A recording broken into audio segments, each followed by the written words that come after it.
Good morning everyone. Welcome to Apsara Physics class. So students, in my last lecture I have solved numericals from electrostatics. So today I am going to solve another one more series from electrostatic.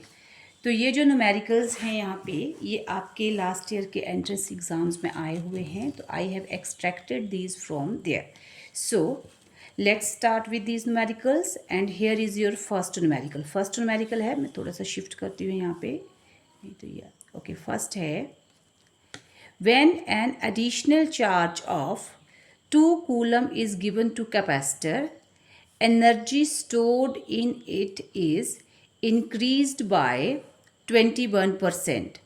The original charge of capacitor is okay. When additional charge आप capacitor को दे रहे हैं, when additional charge of 2 coulomb is given to capacitor, additional charge दे रहे हैं capacitor को, तो increase जो एनर्जी स्टोर है उसमें दैट इज़ इंक्रीजिंग बाय 21%. तो आपको यहाँ पे कैलकुलेट करना है original charge on capacitor. So here आपका लेट हम मानते हैं क्यू जो है that is charge on capacitor. Charge on capacitor, Q है कैपेसिटर के ऊपर चार्ज. तो एनर्जी स्टोर्ड हुई आपको पता है q square upon 2c. This is the amount of energy stored in capacitor. अब ये है हमारे पास u1 ले लेते हैं लेट, ये इनिशियली है. नाउ स्टेटमेंट के according when 2 coulomb charge additional charge is given to capacitor, तो एनर्जी इंक्रीज हो रही है बाय 21%. तो let q dash B charge given to capacitor. आपने q डैश चार्ज दिया तो आपकी एनर्जी जो चेंज होगी let it is q plus 2 का स्क्वेयर अपॉन 2c. हो गया यहाँ पे मॉडिफाई, क्योंकि आपने 2 कूलम चार्ज जो है वो एडिशनल यहाँ पे दिया आपने. तो दिस इज़ आपका न्यू एनर्जी. नाउ बोला कि एनर्जी इज़ इंक्रीज्ड बाय 21%. तो चेंज ऑफ एनर्जी जो आ रहा हमारे पास u2 minus u1 upon u2 that is क्या है आपके पास q प्लस 2 का square minus Q square upon 2c common divided by u2 that is sorry ये u1 Q square upon 2c. ये आपके पास आया change in energy and it is equal to 21%. ये आपके पास कैंसिल. तो सॉल्व करेंगे आप q प्लस 2 का square minus Q square upon Q square that is equal to 21 upon 100. Now solve it. आपको ये इक्वेशन सॉल्व करनी है. When you will solve it, solve करने के बाद मैं सीधा डायरेक्ट लिख रही हूँ 4 plus 4q upon Q square that is equal to 21 upon 100. क्योंकि ऊपर का जब आप स्क्वेयर ओपन करेंगे और ये करेंगे तो कट आउट हो जाएगा आपके पास और you are left with this. तो अब क्रॉस मल्टीप्लाई किया, तो क्रॉस मल्टीप्लाई करने के बाद 21 Q square plus 400 Q minus 400 that is equal to 0 आपके पास. और ये जो Q आएगा दैट इज़ 20 कूलम. सॉल्व किया आपने, जब यहाँ से आपने इसके फैक्टर किए तो Q की वैल्यू आएगी आपके पास 20 coulomb. So here is your option, this is 20 coulomb. ये आपके पास आंसर आया. ना सेकेंड है the energy stored in the energy, यहाँ पे देखिए the energy stored in electric field produced by metal sphere is 4.5 joules. If sphere contains 4 microcoulomb charge, its radius will be. यहाँ पे क्या है the energy stored in electric field produced by metal sphere is 4.5 joule. यहाँ पे दिया है कि energy जो है हमारे पास एनर्जी गिवन है that is stored in electric field. Electric field में जो एनर्जी स्टोर हुई है that is 4.5 joule. If sphere contains, sphere given है यहाँ पे that has given charge 4 microcoulomb, then charge on its radius will be. तो यहाँ पे आपके पास क्या है energy is given, charge is given and we have to calculate its radius, तो हमें इसका रेडियस फाइंड आउट करना है। तो देखिए यहाँ पे क्या है, सिंपल हमारे पास एनर्जी जो स्टोर्ड है that is 4.5 joule. Here U is 4.5 joule. This is the amount of energy stored. Second, we are provided with, if sphere contains 4 microcoulomb charge, charge is given. This amount of charge is given, that is 4 into 10 raised to power minus 6 coulomb. This charge is given. Then its radius will be.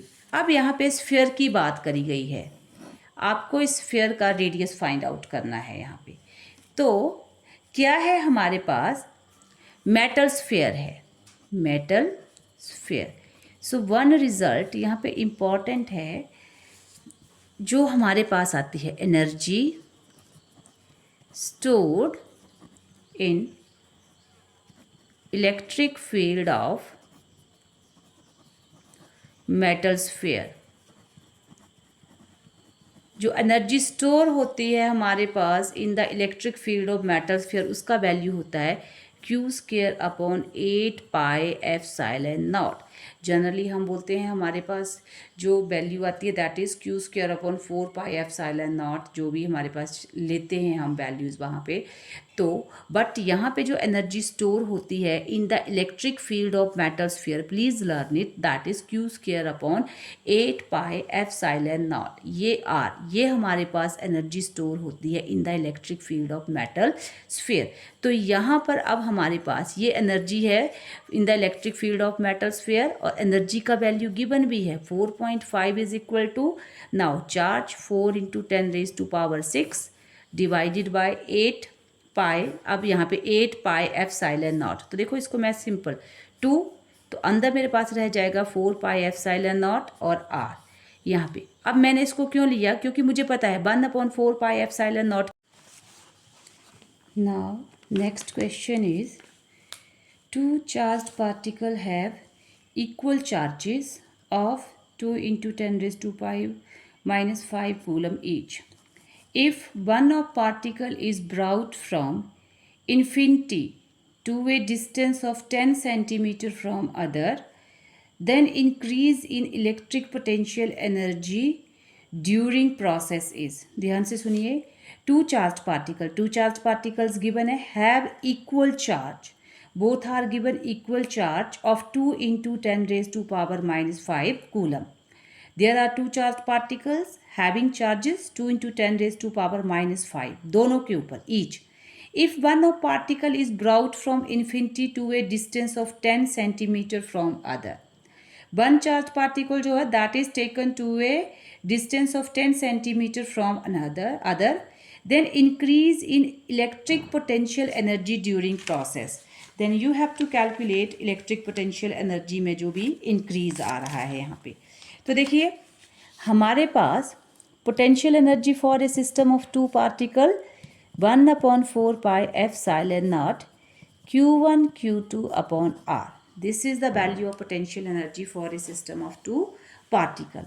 अब 1/4 pi epsilon naught 9 into 10 raise to power 9. Now 2 charges given है and both have same charge, तो ये आपके पास 2 into 10 raised to power minus 5. Both have same charge, so you can take square and separate it to a distance of 10 centimeter. 10 centimeter का distance है means 0.1 meter आपके पास। तो solve it. When you will solve it, it will be 36 joule. Now, next numerical is, here is the statement for next numerical. The electrostatic potential inside a charged spherical ball is given by phi is equal to AR square plus B. This is the value of the electrostatic potential inside a charged spherical ball. Ball है यहाँ पे, where R is the distance from center. R is the distance from center. So A, V are constants.